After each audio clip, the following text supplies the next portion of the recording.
line right in the middle of it. With Jocelyn, I'm very impressed by what he's done in his book, all that he's told you, I'm sure. Just to say that here was where that very, very famous voyage was planned. It's where Bartholomew sat with so many of them, with Thomas Smythe, with Edward Maria himself, who came here to Otley Hall, and really got this 1607 voyage underway. So more of that in a minute. Secondly, did you hear about the 1566 document that we've just established? No. Right.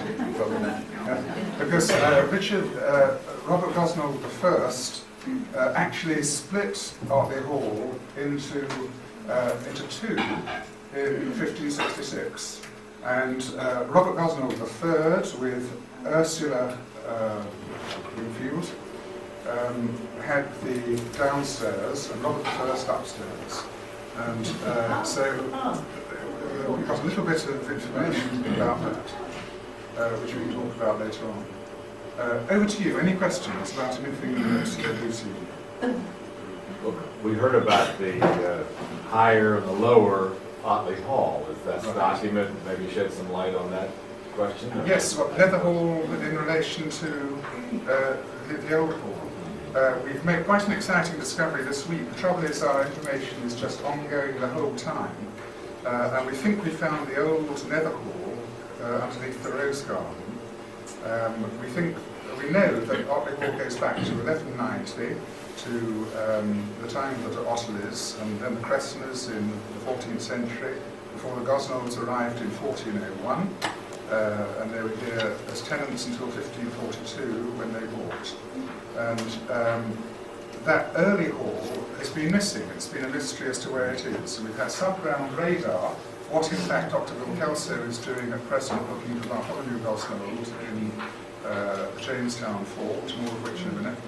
And we found the outline of an old building which is further over towards the medieval way, and it's shaped like a U, and it looks now as though there's a missing west wing and a missing extra part of the east wing, which is the continuation of the playhouse, because the playhouse was actually a playhouse in the 1590s, when, I'm sure you mentioned that when the Earl of Essex came, plays were put on there.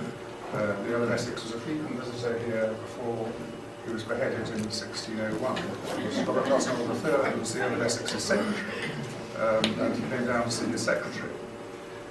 So we found, we think, we've got an expert, Philip Aikins, who's working on this, and he is convinced that we found the early hall only this week, really, just in the most recent subground radar. And it seems that Robert Gosnold I may have moved over from the old hall to the new hall. So Nether Hall was the original site from the 1190s. It became Otley Hall. Well, it was still called Nether Hall in 1542. I do want you to continue eating while I talk, and do continue to do what you have to do away on a busy schedule. But the interesting thing about the 1566 document is that it does name all the various rooms, and those rooms you've seen, and it says, it speaks downstairs of rooms that aren't here anymore, the bakehouse and the brew house, and certain things to do with the kitchen. But upstairs it refers to the chamber over the buttery and the inner chamber. The chamber over the halls is where Robert Gosnold first was. The RG over the front door. The chamber called the Porter's Lodge. The chamber that I lie in myself, that's the solar. So we know that Robert Gosnold I had the solar as his bedroom, which carries out our thinking forward on that. Just briefly coming back to the whole question of the 400th anniversary of the 1607 voyage. I went to Virginia in October and gave a lecture about it all in Richmond. And some of them had shock because, as you know, John Smith's statue stands in James Fort at present. The theme of what I was saying is it wasn't John Smith who founded James Fort in Jamestown at all. You're 3 years out of date. It was the 1607 voyage. Bartholomew Gosnold and everybody Wingfield, and it's shaking while I was speaking. But I freewheeled for the lecture with a lot of material that I gathered. And when I got back, I put it in this. I'm just drawing your attention to this. This has a lot of information which hasn't been published. And this is for sale for £2. So this really contains the story of Bartholomew Gosnold and the founding of the Jamestown settlement. It's the blue leaflet that you'll discover on the souvenir desk at 2 o'clock when you get there, if you do. One, I think that somebody mentioned Shakespeare. I don't know whether, were you hearing about Shakespeare? Say more. Just as there's so much interest in Shakespeare at present, just a brief word on that. Edward de Vere, the 17th Earl of Oxford, is one of the candidates for Shakespeare. And the Earl of Southampton was Bartholomew Gosnold's closest friend in Cambridge, and it was the Earl of Southampton who arguably funded the 1602 voyage that he made. You heard in the literary room about the Tempest, the links between the voyage, presumably, and the Tempest. Did you manage to cover that? Yeah. Not really. Okay. So, the Tempest is dated later than 1604, when the Earl of Oxford died. But the first performance of the Tempest was actually 1603, and Bartholomew Gosnold seems to have sat with Shakespeare on his return in 1602, because the geography of the Tempest is based on Martha's Vineyard and that part of the United States. And Caliban is Massachusetts, England. This is the Dutch. Miranda would be based on Virginia Dare, who was shipwrecked there, the first lady to leave the New World. And I'm sure you're familiar with the story in North Carolina of Roanoke. So the Roanoke expedition, we go right back to the beginning. First of all, it was Frobisher up in Ireland. Then it was Sir Humphrey Gilbert in Newfoundland, and both those attempts to colonise failed. Then it was his half-brother Sir Walter Raleigh. Then it was Bartholomew Gosnold at Cheltenham. And then finally it was Bartholomew Gosnold and Edward Wingfield in the expedition of 1607, which at the fifth time lucky succeeded in 1607. So Shakespeare was really drawing on the third voyage, the Roanoke one, when the colony disappeared.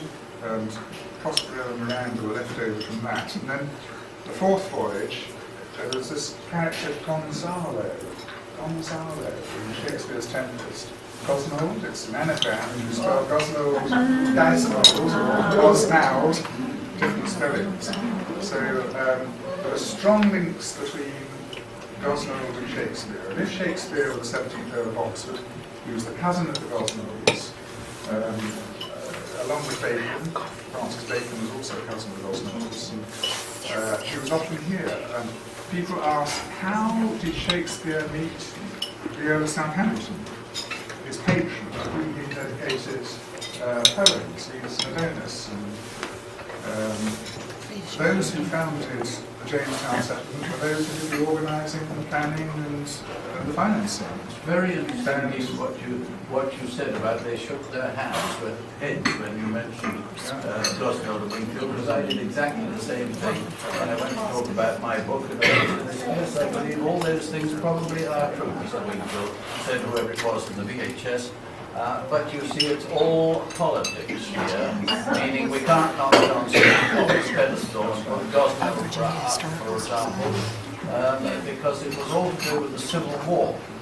I mentioned that in Frodo's Guide to America, it says the first successful settlement in the States was at Plymouth, Massachusetts. Frodo's Guide to the States, it's still in it. It doesn't mention Gosnold and Wingfield at all. absolutely criminal. Well, for the 400th anniversary, which is coming up in 2007, I went, as I said, to Richmond in October, and I spoke to Norman Beattie, who's the director of 2007, at great length, and I went to the museums and saw Stephen Calthorpe and heard a story about how Edward Maria Wingfield was responsible, possibly a few. We've had Bill Kelso here. He's done his research here, and as I say, he's actively digging for Bartholomew Gosnold now, his subground radar in James Fort, and if he finds him, it'll be a new story, a world new story. But with the 400th anniversary coming up, there's going to be a big celebration in America. I said to Norman Beattie, what are you doing? What do you see? And he said, I can see 100,000 people, and I can see the Queen, and I can see the President of the United States of the day, and all this is happening. But who actually founded the United States, which is what we're saying, founded America? And the answer is those who did the organising and the planning here at the far side of Otley Hall, the two main ones being Bartholomew Gosnold and Edward Maria Wingfield. And I would say that, as it happens on the hall, Bartholomew Gosnold is the host, and therefore, if anybody has to put their hand up to having the final thing, then it's Bartholomew Gosnold. I know that isn't Cape Cod, you could fairly say that. but that's Don't give up, He'd done the 1602 Cape Cod before, and if he'd never done this, it wouldn't have happened. I mean, Wingfield would not have done it by himself. Here was Gosnell stuck with his expedition, and he said, hell, what am I going to do? And Wingfield came along and had his influential friends. Yeah, Gosnell knew the way. You see, that's a very impressive navigator. I know, he knew how to go. The Wingfield family is a very influential family with its own world news magazine, edited by somebody not a million miles from me now. And I hope the message will get across with this important global, because it will be a global celebration in 2007, that America was founded from Suffolk by those who sat round the half side of Otley Hall. And we're going to play our part here. We're all set to host a big reception if the right number of people can come along for it. So whether we'll have the President of the day or not, I don't know. That remains to be seen. Whether we'll have the Queen remains to be seen. But some very prominent people have already expressed great interest in this. We've got our own counterpart to Norman Beattie here, who is coordinating the celebrations. In Virginia, you started very, very early, 10 years early, I think, 1997. Here, we're slightly late, but we have now got a coordinator, and I hope that we can do a lot together and really have a global event that does give prominence to the Gosnells and the Wingfields. I would like to discuss two other things on this subject. One is facial likenesses, and the second is cultural. Facial likenesses. When you write a biography or try and literally put somebody on a pedestal, Bartholomew, for example, the problem is, have you got a facial likeness? If you write a biography, the first question is, have you got a picture of the man?